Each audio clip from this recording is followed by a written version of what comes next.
के राष्ट्रपति इब्राहिम राइसी ने सोमवार को इस्लामाबाद की अपनी 3 दिवसीय महत्वपूर्ण यात्रा शुरू करते हुए पाकिस्तान के प्रधानमंत्री शहबाज शरीफ के कश्मीर मुद्दे को उठाने के प्रयास को विफल कर दिया।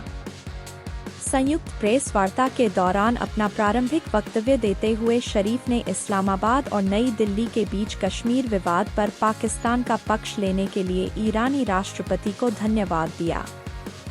शरीफ ने कहा, हम कश्मीर मुद्दे पर समर्थन के लिए ईरान के आभारी हैं।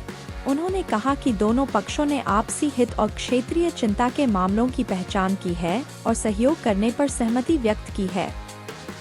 हालांकि वह ईरानी राष्ट्रपति से समर्थन का एक भी शब्द प्राप्त करने में विफल रहे, क्योंकि उन्होंने इस मुद्दे पर कोई भी टिप्पणी करने से परहेज किया और इजराइल-फिलिस्तीन संघर्ष को संबोधित करने पर ध्यान केंद्रित किया।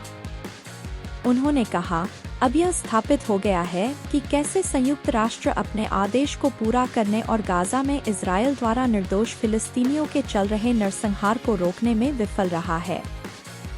प्रधानमंत्री के घर पर संयुक्त संवाददाता सम्मेलन में अपने प्रारंभिक वक्तव्य के दौरान ईरानी राष्ट्रपति की टिप्पणियों को इस्लामाबाद के लिए एक स्पष्ट अपमान के रूप में देखा जा रहा है।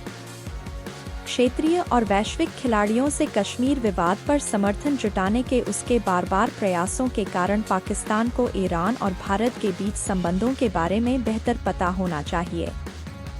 हमारे प्रधानमंत्री को प्रेस के दौरान कश्मीर का उल्लेख करने में सावधानी बरतनी चाहिए थी, यह जानते हुए कि ईरान का मुख्य ध्यान इजराइल के साथ अपने मौजूदा संघर्ष पर है, राजनीतिक विश्लेषक अब्दुल्ला मोमन ने कहा। कश्मीर मुद्दा और समर्थन जुटाने के लिए पाकिस्तान के कूटनीतिक प्रयास इतने मजबूत नहीं हैं कि राइसी जैसे देश के सर्वोच्च नेता से एक सहायक बयान प्राप्त कर सकें।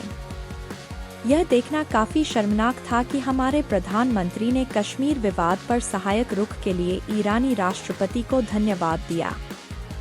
एक ऐसा रुख जो न तो राइसी द्वारा स्थापित किया गया था और न ही पारस्परिक था, उन्होंने कहा। हालांकि जबकि पाकिस्तान ईरानी राष्ट्रपति से कश्मीर पर कोई शब्द प्राप्त करने में विफल रहा, दोनों पक्ष व्यापार और व्यापार संबंधों की मात्रा को कम से कम $10 बिलियन तक बढ़ाने पर सहमत हुए।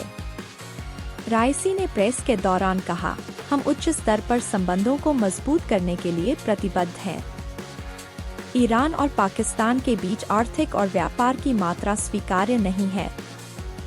हमने अपने दोनों देशों के बीच व्यापार की मात्रा को $10 बिलियन तक बढ़ाने के लिए पहले कदम के रूप में निर्णय लिया है। दोनों देशों के बीच समझौता ज्ञापन पर हस्ताक्षर किए गए, जिसका उद्देश्य व्यापार और विकास की दिशा में आपसी सहयोग को बढ़ाना है।